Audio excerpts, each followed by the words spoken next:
হচ্ছে এটাই যে আমার আসলে এই মুহূর্তে কোনো টাকা নাই, ধার করে চলতেছি, এটাই হচ্ছে রিয়েলিটি। আমার পকেটে মানি ব্যাগও নাই।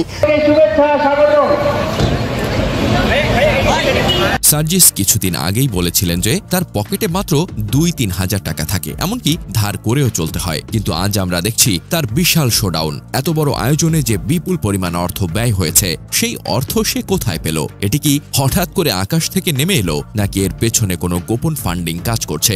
আরেকটি গুরুত্বপূর্ণ বিষয় হলো, কিছুদিন আগেই তার ঘনিষ্ঠ কিছু ব্যক্তির বিরুদ্ধে 400 কোটি টাকা আত্মসাতের অভিযোগ উঠেছে। তাহলে কি এই টাকার কোনো সংযোগ রয়েছে তার শোডাউনের সঙ্গে? এদিকে শতাধিক গাড়ি নিয়ে সার্জিসের বহর। প্রশ্ন তুললেন তসনিম জারা। তার পোস্ট হুবহু তিনি লেখেন, প্রিয় সার্জিস, আমি এই চিঠিটি লিখছি আমাদের দলের একজন রাজনৈতিক কর্মী হিসেবে, দলের নীতিগত অবস্থান ও স্বচ্ছতার প্রশ্ন থেকে। সম্প্রতি তোমার নিজ জেলায় শতাধিক গাড়ির একটি বড় বহর নিয়ে প্রবেশ করায় জনগণের মনে যৌক্তিকভাবে কিছু প্রশ্ন তৈরি হয়েছে। তুমি কিছুদিন আগেই প্রকাশ্যে বলেছিলে, আমার আসলে এই মুহূর্তে কোনো টাকা নেই, ধার করে চলতেছি। এইটাই হচ্ছে রিয়ালিটি। আমার পকেটে মানি ব্যাগও নেই। তোমার এই সাদা সিধে জীবনযাত্রার কথা আমাদেরকে অভিভূত করেছিল এবং জনগণের কাছে আমাদের সংগ্রামকে আরও গ্রহণযোগ্য করেছে। কিন্তু সেই প্রেক্ষাপটে এত বড় একটি আয়োজন কিভাবে সম্ভব হলো?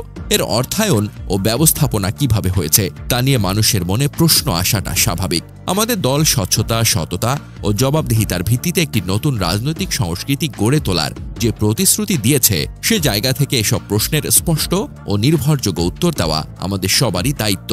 আমি আশা করি বিষয়টি তুমি আন্তরিকতার সাথে বিবেচনা করবে এবং জনগণের সামনে একটি গ্রহণযোগ্য ও পরিষ্কার ব্যাখ্যা তুলে ধরবে।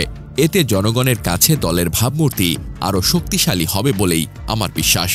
জানা যায়, ঢাকা থেকে সৈয়দপুর পর্যন্ত গিয়েছেন উড়োজাহাজে চড়ে। বাকি 100 কিলোমিটার পথের মধ্যে অর্ধেকটা পাড়ি দিয়েছেন শতাধিক গাড়ির বহর নিয়ে। রাজনৈতিক দলের নেতৃত্ব পাওয়ার পর বাড়ি ফেরার পথে শোডাউন দিয়েছেন পঞ্চগড়ের অটোয়ারির ছেলে সার্জিস আলম।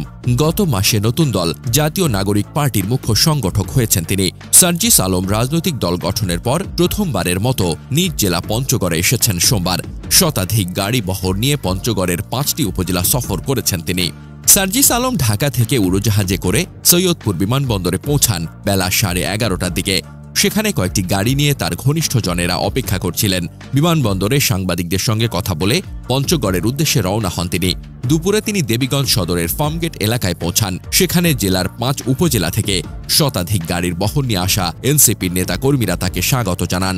ব্যান্ড দলের সদস্যদের সরব উপস্থিতিও সেখানে ছিল।